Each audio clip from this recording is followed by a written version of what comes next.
अध्याय 4 हम लोग पढ़ते रासायनिक बलगत की लेक्चर 6 तक देखे थे। आज हम लोग स्टार्ट करने जा रहे हैं लेक्चर 7। ठीक है, देखिए आज हम लोग पढ़ेंगे गैसीय अवस्था की प्रथम कोटि अभिक्रिया। यानी हम लोग प्रथम कोटि अभिक्रिया देखेंगे गैसीय अवस्था में, यानी गैस फेज में देखेंगे प्रथम कोटि अभिक्रिया क्या क्या कैसे कैसे होता है, फॉलो करता है। ठीक है, मान लिए माना प्रथम कोटि अभिक्रिया, देखिए एक अभिक्रिया माने हैं, ठीक है, जो क्या है ए गैस से बी गैस प्लस सी गैस बनता है। ए कोई जो गैस में है एकरा से बी और सी क्या होता है, बनता है। हम लोग जानते हैं, क्या जानते हैं, वी नो दैट KT बराबर 2.303 log CI बाई सी। ठीक है, चलिए आप लोग पढ़े होंगे 11th क्लास में गैसियस स्टेट में, गैस अवस्था में आदर्श गैस समीकरण। ठीक है जी, तो क्या आदर्श गैस समीकरण से, आदर्श गैस समीकरण से क्या होता है, PV बराबर NRT। ठीक है जी, इधर भी गुना में Na के भागा में, तो क्या हो जाएगा P बराबर N बाई भी इंटू RT। ठीक है, N बाई भी को हम लोग C बोलते हैं, तो मिल जाएगा P बराबर CRT। यहाँ जो C जो है सांद्रण है, यहाँ C सांद्रण है। ठीक है, तो हम लोग यहां से बोल सकते हैं कि देखिए R जो है गैस स्थिरांक होता है, और T यदि कांस्टेंट स्थिर कर दिया जाए तो जो दाब है वह सांद्रण के क्या हो जाएगा, समानुपाती हो जाएगा। क्या जी,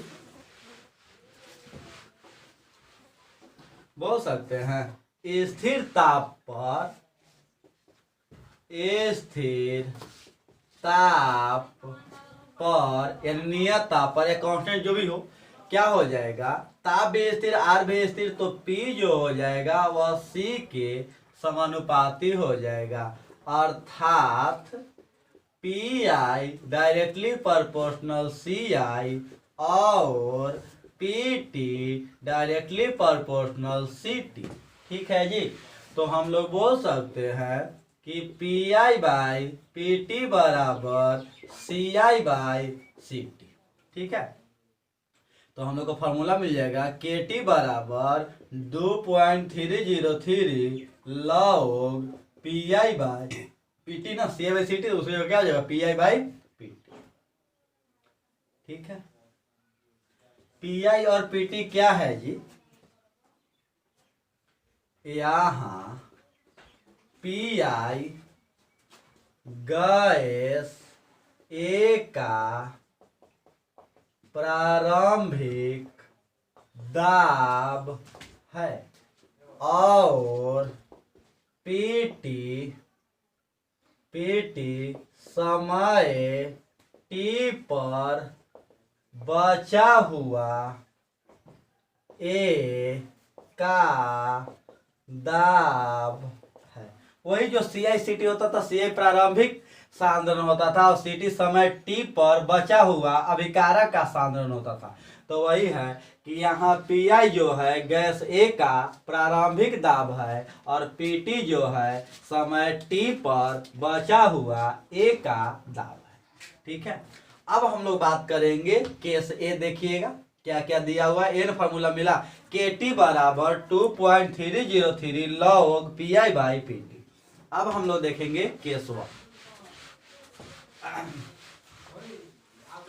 अब हम लोग देखेंगे केस 1 यानी चरण 1। चरण 1, ठीक है जी, चरण 1 में क्या क्या दिया है, यदि प्रारंभिक दाब, यदि प्रारंभिक दाब और समय T के बाद, समय T के बाद कुल दाब दिया हो, कुल दाब दिया हो, ठीक है। केस 1 देखिए क्या बोल रहा है, केस 1 है यदि प्रारंभिक दाब और समय टी के बाद कुल दाब क्या हो दिया हो, यानी समय टी के बाद कुल दाब और प्रारंभिक दाब दिया हो, तब हम लोग कैलकुलेशन कैसे करेंगे अब उसके बारे में जानेंगे। यही ना जी, आपका अभिक्रिया तो यही दिया हुआ था, ए से बी गैस प्लस सी गैस। कोई दिक्कत? अब आइए,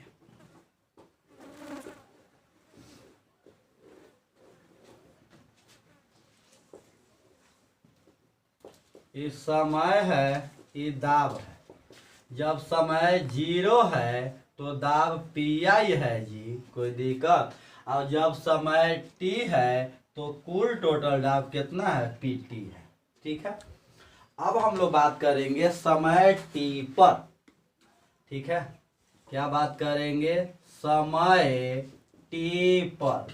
पीटी जो दाब है तो तीनों के मिला के ना हो जाए जी, क्योंकि कुल दाब है ना, तो पीटी क्या हो जाएगा, P A plus P B plus P C. यानी पीटी जो दाब है पी ए का भी होगा, पी बी का भी होगा, और किसका होगा, पी सी का भी होगा, यानी जो कुल दाब है। ठीक है, चले अब रेडी। अब देखिए,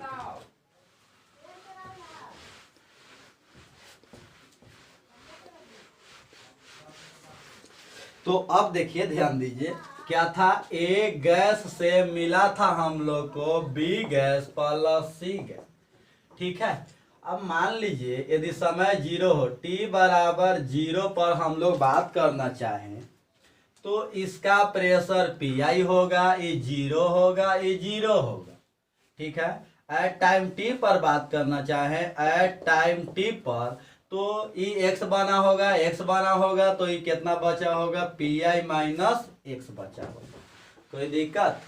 तो पीटी कितना हो जाएगा जी, समय टी पर कुल दाब कितना हो जाएगा, पीटी कितना हो जाएगा, यही ना है, P A plus P B plus P C, यानी P I minus X plus X, इसे ही कट गया, तो आपका जो पीटी मिला, पीटी बराबर पी आई प्लस एक्स। कोई दिक्कत? पीटी कितना मिला, पी आई प्लस एक्स, यानी आपको एक्स बराबर मिल गया पी टी माइनस पी आई। क्या मिला आपको, एक्स मिला। कोई दिक्कत? अब देखिए थोड़ा सा बात समझिएगा, सी आई सी टी क्या होता है। ये था, ये बी था, तो बताए थे कि टी बराबर 0 पर ये सी आई है, ये 0 है, और इधर एक्स है, तो इधर सी आई माइनस एक्स, यही क्या कहलाता था, सी टी कहलाता था। कोई दिक्कत? चलिए रेडी। अब तो अब लिख सकते हैं हम लोग, तो आप अगर पीटी देखना चाहें कि आपका पीटी कितना मिलेगा, पी और टी, पीटी कितना मिलेगा, तो पीटी यही ना है आपका जी, P I minus X, P I minus X, तो पी आई और एक्स कितना है, पीटी माइनस पी आई। ठीक है, तो हो जाएगा P I 2 P I minus P T. ये क्या मिला आपको, पीटी मिला। अब जो आपका था इक्वेशन, उसमें क्या करिए, रख दीजिए। कितना इक्वेशन था याद है, इक्वेशन था आपका के टी बराबर 2.303 लॉग पी आई, तो पी आई दिया हुआ है, अब पी टी कितना मिला आप लोग को, तो 2 P I minus P T, यही आपका क्या मिला, इक्वेशन। कोई दिक्कत जी? ये क्या है, प्रारंभिक दाब है, और इस समय टी के बाद क्या है, कुल दाब है। कोई दिक्कत? अब हम लोग देखेंगे क्वेश्चन। ठीक है, क्वेश्चन देखिएगा 4.20। 543 केल्विन ताप पर एजो आइसोप्रोपेन को हेक्सेन तथा नाइट्रोजन में विघटन का निम्न आंकड़े प्राप्त हुए वेग स्थिरांक की गणना कीजिए। देखिए जी, कहता है कि एजो आइसोप्रोपेन को तोड़ा जाता है हेक्सेन तथा नाइट्रोजन में, और उसका आंकड़ा इस प्रकार से प्राप्त हुआ है, तो आपको बताना है कि वेग स्थिरांक कितना होगा। यही ना, चलिए मिटा दे, देख लीजिएगा। 0 पर 35 है, 360 सेकेंड पर 54 mmHg है, और 720 पर कितना है, 63 mmHg है। ठीक है, देखिए सोल्यूशन। अभी आपको फार्मूला तो जानबे करते हैं, वी नो डैट के टी बराबर 2.303 log P I 2 pi minus P T, यही था ना आपका। चलिए सबसे पहले बात करते हैं एट 360 सेकेंड पे, 35 से 54 है 63, कितना पे बात करना चाह रहे हैं, एट 360 सेकेंड, ठीक है जी। तो k इंटू 360 बराबर 2.303 लॉग, इनिशियल 35 था 0 पर, 35 दूनी 70 माइनस, ठीक है 54 था जी, 54 था ना। चलिए तो हो जाएगा k इंटू 360 बराबर 2.303 लॉग और 35 बटा में कितना हो जाएगा जी, 16, ठीक है। अब हो जाएगा k इंटू 360 बराबर 2.303 लॉग 35 माइनस लॉग 16, ठीक है। अब वैल्यू रख दीजिए, k इंटू 360 बराबर 2.303 लॉग 35 का जो वैल्यू आएगा 1.544 माइनस लॉग 16 के वैल्यू 1.204, ठीक है जी।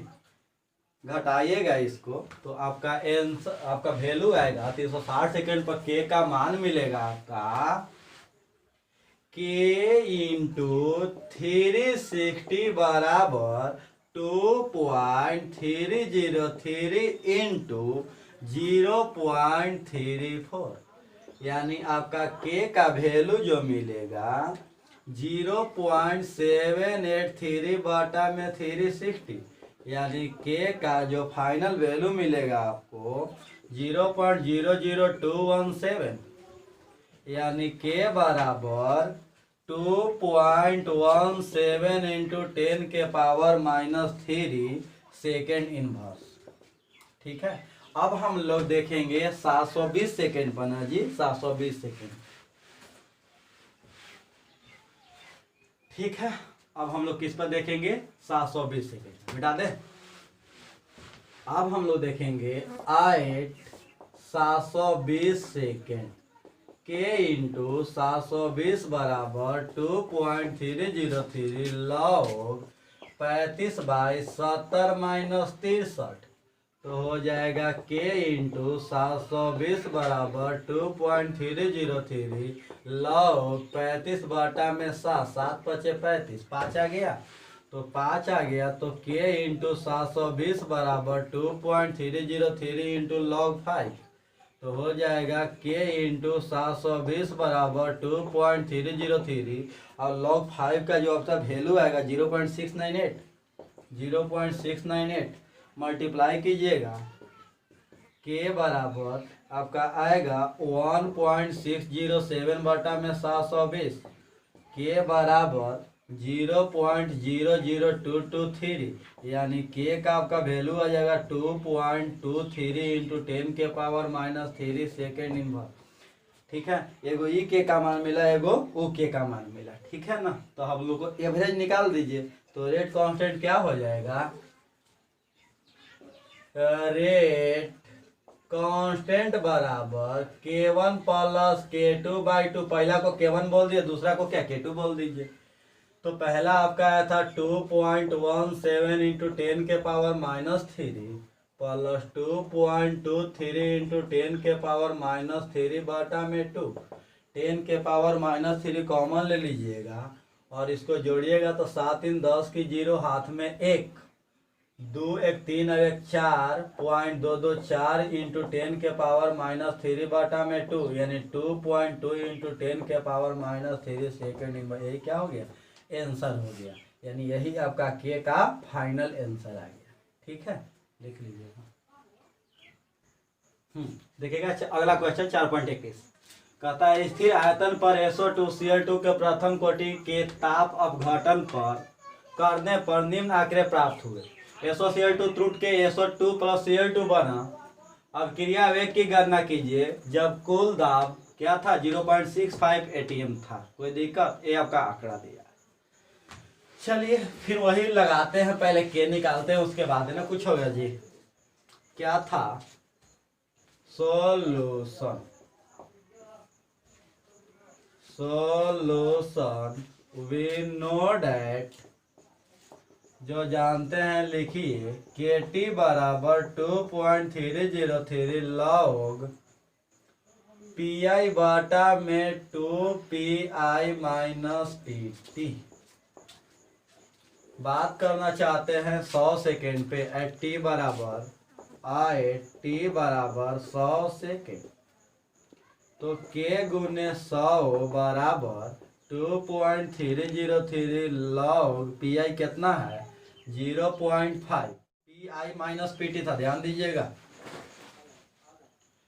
पी आई कितना 0.5 इंटू 2 इंटू 0.5 माइनस 0.6, तो हो जाएगा 0.5 माइनस 1.0.6, तो बचेगा आपका के इंटू 100 बराबर 2.303 0.5 बाटा में 0.4 कटेगा और आपका आएगा के इंटू 100 बराबर 2.303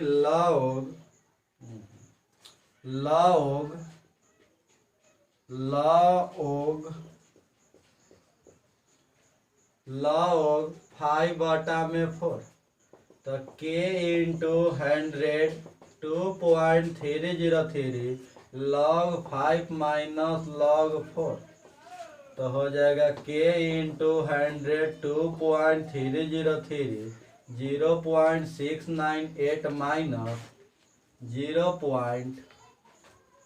ठीक है 60 कितना 2 आएगा जी, मिला लीजिएगा 0.602, तो घटाइएगा तो के इंटू 100 बराबर 2.303 0.096, तो के बराबर मल्टीप्लाई कीजिएगा जी, मल्टीप्लाई कीजिएगा, जो भी करना है करिए। 2.303 इंटू 0.096 बाटा में 100 कैलकुलेशन करिएगा तो आपका आंसर आएगा 2.21 इंटू 10 के पावर माइनस 3 सेकेंड इनवर्स।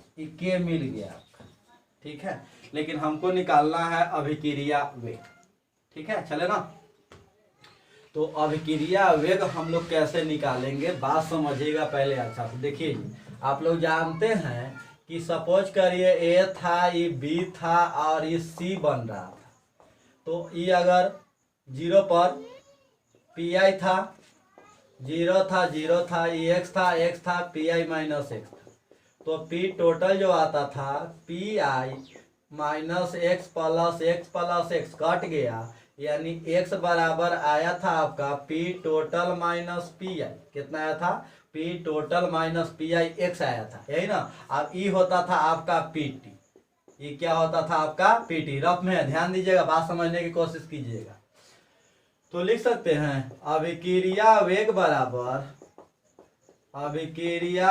बराबर के इंटू पी SO2Cl2, तो के कितना है 2.21 10 के पावर माइनस 3। पी SO2Cl2 पहले समझिए कैसे आएगा। पी SO कहता था कि जो पी टोटल है वह 0.65 है और इनिशियल 0 पॉइंट इतना है, तो आपको मिल गया 0.15 x मिल गया।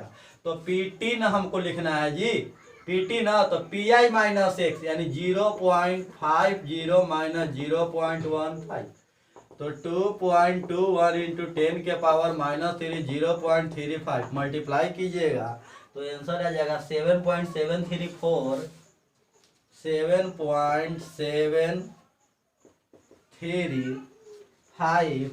इंटू 10 के power minus 4 ATM second inverse answer. ठीक है, चरण 2 देखिएगा। यदि प्रारंभिक दाब नहीं दिया हो लेकिन समय t पर कुल दाब और बहुत अधिक समय पर दाब दिया हो तब बात करेंगे। ए से वही अभिक्रिया बी प्लस सी, समय t पर दाब है pt और समय इनफाइनाइट पर दाब है कोची p इनफाइनाइट। तो हम लोग लिख सकते हैं समय टी पर का हाल क्या हो जाएगा जी, समय टी पर यानी पी टी बराबर P A plus P B plus P C, और समय इनफाइनाइट पर जो पी इन्फिनिटी हो जाएगा। देखिए समय इनफाइनाइट का मतलब तो हम लोग समझते हैं जी कि जो अभिकारक है वह समाप्त हो जाएगा, तो खाली क्या बचेगा, P B plus P C. क्यों, क्योंकि अभिक्रिया पूर्ण हो जाएगी, अभिक्रिया पूर्ण हो जाएगी, जिसके कारण जो अभिकारक था वह क्या हो जाएगा, 0 हो जाएगा। तो पी इन्फिनिटी कितना बचेगा, P B plus P C. ठीक है, अब बात कर ले। देखिए तो आपके पास यही था ना, ए गैस से बी गैस प्लस सी गैस। ठीक है, एट टी बराबर 0 पी आई 0 जो पी आई नहीं दिया है आपके पास। ठीक है, एट टाइम टी पर P I minus X X X, at time infinite पर ये 0 ये पी आई और ये भी क्या, पी आई। ठीक है, तो हम लोग बात करेंगे समय टी पर का क्या हो जाएगा, समय टी पर पी टी बराबर P I minus X plus X, इसे ही कट जाएगा, और पी टी बराबर पी आई माइनस एक्स आ जाएगा। तो एक्स बराबर हो जाएगा P T minus P I. अगर समय इनफाइनाइट पर बात करना चाहें तो पी इन्फिनिटी बराबर P B plus P C, P I plus P I, तो पी इन्फिनिटी बराबर 2 पी आई, यानी पी आई बराबर पी इन्फिनिटी बटा में 2।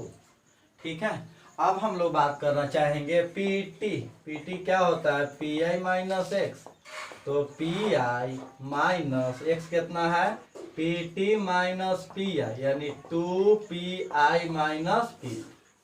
ठीक है, अब जो जानते हैं उसमें रख दीजिए सारा चीज, आपको सारा चीज मालूम मिल ही गया है। क्या जानते थे, वी नो डैट के टी बराबर 2.303 लॉग पी आई बटा में पी टी।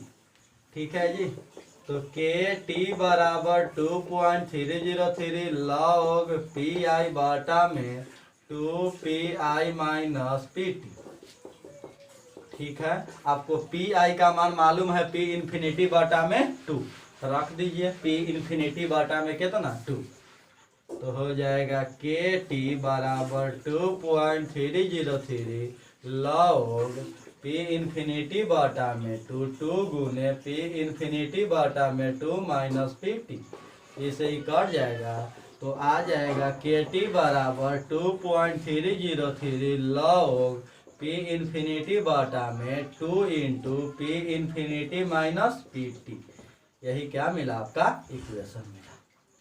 ठीक है, यही इतना था आपका गैस अवस्था का प्रथम कोटि अभिक्रिया का समीकरण। ठीक है, अगला है छदम प्रथम कोटि अभिक्रिया, जिसको इंग्लिश में बोलते हैं pseudo first order reaction. Pseudo का मतलब होता है झूठा। ठीक है जी, यानी कहने का मतलब कि आपको देखने में लगेगा सेकेंड ऑर्डर की तरह, लेकिन बिहेव करेगा प्रथम कोटि अभिक्रिया के जैसा, उसी को बोलते हैं छदम प्रथम कोटि अभिक्रिया, यानी झूठा प्रथम कोटि अभिक्रिया। देखिए क्या कहता है, भिन्न भिन्न कोटि की वैसी रासायनिक अभिक्रियाएं जो विशेष परिस्थिति में प्रथम कोटि अभिक्रियाएं के समान व्यवहार करती है, उसे छदम प्रथम कोटि अभिक्रिया कहते हैं। देखिए कोटि अलग हो सकता है, लेकिन विशेष परिस्थिति में कैसा व्यवहार करे, प्रथम कोटि के जैसा व्यवहार करे, उसे प्रथम कोटि अभिक्रिया कहते हैं। इस अभिक्रिया में एक अभिक्रियक की जो मात्रा होता है क्या होना चाहिए, अधिक होना चाहिए। अब हम लोग देखेंगे छदम प्रथम कोटि अभिक्रिया के उदाहरण। ठीक है, पहला उदाहरण एस्टर के चरण में। पहला उदाहरण देखेंगे हम लोग एस्टर के चरण में। एस्टर के चरण, ठीक है जी। देखिए CH3COO ठीक है। अब इसको H2O क्या करते हैं, इसको हाइड्रोलिसिस करते हैं, यानी जल से इसको नहलवा रहे हैं। ये अधिक मात्रा में है। ठीक है, जब इसको हाइड्रोलिसिस करेंगे तो एगो बनाएगा CH3COOH, एगो बनाएगा क्या C2H5OH, एगो क्या बनाया CH3COOH, एगो क्या बनाया C2H5OH। अब देखिए अगर इसका हम लोग वेग लिखना चाहें तो वेग क्या हो जाएगा K इंटू CH3COO C2H5 और H2O के सांद्रण, यही ना जी। लेकिन H2O के जो सांद्रण होता है क्या होता है, स्थिर होता है। H2O का मान स्थिर होता है या रहता है। ठीक है, तो क्या हो जाएगा, जो वेग हो जाएगा K डैश गुना हो जाएगा जितना भी रहेगा, और क्या हो जाएगा CH3COO C2H5। तो इसका जो कोटि होगा क्या हो जाएगा, 1 हो जाएगा। इसलिए इसको बोलते हैं छदम प्रथम कोटि अभिक्रिया। छदम प्रथम कोटि अभिक्रिया। और इसका जो आणविकता हो जाएगा, एक और एक का दो भाग लिया था ना, तो आणविकता कितना हो जाएगा, 2 हो जाएगा।